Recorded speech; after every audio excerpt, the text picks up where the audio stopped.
राम नारायण राम. संपूर्ण जगात साधारणपणे 800 कोटी लोक आहेत आणि साधारणपणे 400 धर्म पद्धती मानली जातात. जर आपण शिक्षेबद्दल बोललो तर जे मेडिकल सायन्सची पुस्तके आहेत किंवा इतर कोणत्याही क्षेत्राची शिक्षेची पुस्तके आहेत, ती सर्वांसाठी समानपणे लिहिलेली आहेत. असं नाही की हिंदूंसाठी वेगळी पुस्तके असतात, मुस्लिमांसाठी वेगळी असतात. कोणत्याही क्षेत्रातील पुस्तके जाती किंवा धर्माच्या आधारावर लिहिलेली जात नाहीत. शिक्षेचा जो आधार आहे तो धर्मानुसार विभागलेला नाही. धर्मानुसारही जसं चंद्राची किंवा सूर्याची प्रकाशाची विभागणी धर्मानुसार झालेली नाही, तसंच समुद्राचे पाणी धर्मानुसार विभागता येत नाही.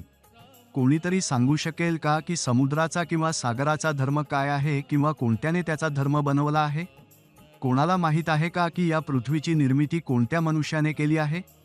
ही पृथ्वी, जल आणि वायू या गोष्टींवर मानवीयांनी कागदावर सीमारेषा आखल्या आहेत, पण धर्माच्या दृष्टिकोनातून कोणी त्यांना वेगळं करू शकला आहे का? आपण मानवी तयार केलेला धर्म, आपण त्याला केवळ तेव्हाच मानतो जेव्हा पृथ्वी, आकाश, जल आणि वायू हे सर्व मनुष्याने तयार केले असावे. पृथ्वीवरील मानवी बनवलेला धर्म काही लोकांनी केवळ त्यांच्या स्वार्थासाठी तयार केला आहे.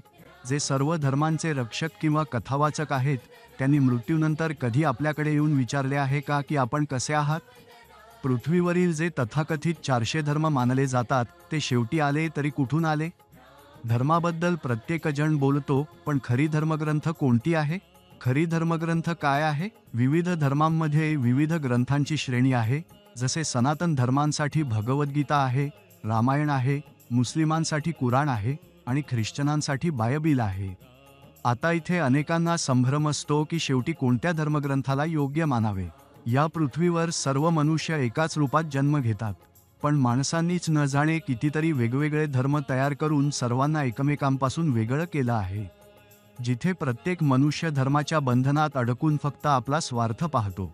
परंतु आपल्या महागुरु बालक ब्रह्मचारीजींचं म्हणणं आहे की सर्वात मोठा धर्म आकाश आहे, ज्यातून या विश्वात सर्व काही उत्पन्न झालं आहे, आणि सर्वात मोठा धर्मग्रंथ आहे राम नारायण राम.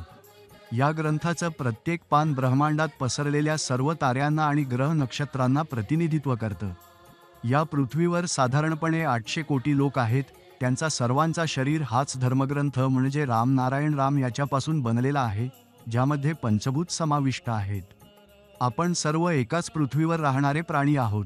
सर्व एकाच पृथ्वीवर राहतो. या पृथ्वीचा एकच धर्म असावा पाहिजे, आणि तो धर्म म्हणजे प्रकृतीचा धर्म आणि आकाशाचा धर्म.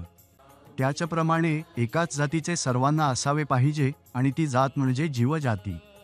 जोपर्यंत इथे धर्माची राजकारणं, जातीपातीचे बोलणे, संविधानाचे चर्चे असतील, तोपर्यंत इथे आपसात एकता साधता येणार नाही. 84 लाख योनींतून नंतर मानवजन्म मिळतो, तरीही माणूसच दुसऱ्याचा सर्वात मोठा शत्रू असतो. अशा परिस्थितीत आवश्यक आहे की आपण राम नारायण राम या नावाने जोडले जाऊ, कारण एकच राम नारायण राम आहे जो आपलं गुंतलेलं जीवन योग्य दिशेने मार्गदर्शन करतो. जेव्हा व्यक्ती राम नारायण रामशी जोडतो, तेव्हा जीवनाला एक नवीन दृष्टिकोन मिळतो, आणि हा नवीन दृष्टिकोन आपल्याला नवीन ऊर्जा देतो आणि जीवनाला यशस्वी बनवतो. या बीज मंत्राचा आपल्याला सर्वांना जप करायला हवं, आणि मग पहा कसं आपल्या जीवनात सकारात्मक बदल घडू लागतात. राम नारायण राम या नावात एक शांती आहे, एक शक्ती आहे. ही शक्ती तुम्हाला जीवनात पुढे जाण्यासाठी नेहमी प्रेरित करत राहते.